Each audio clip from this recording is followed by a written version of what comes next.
ब्रह्ममुरारिसुरार्चितलिङ्गं निर्मलभाषितशोभितलिङ्गम्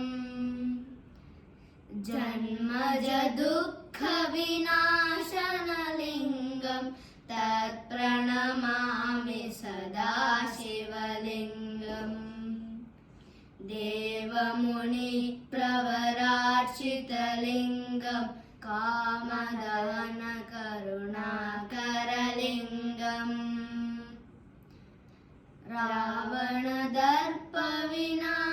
रावणदर्पविनाशनलिङ्गं तत्प्रणमामि सदा शिवलिङ्गम् सर्वसुगन्धसुलेपितलिङ्गं बुद्धिविवर्धनकारणलिङ्गम् पापवसञ्चिविनाशनलिङ्गं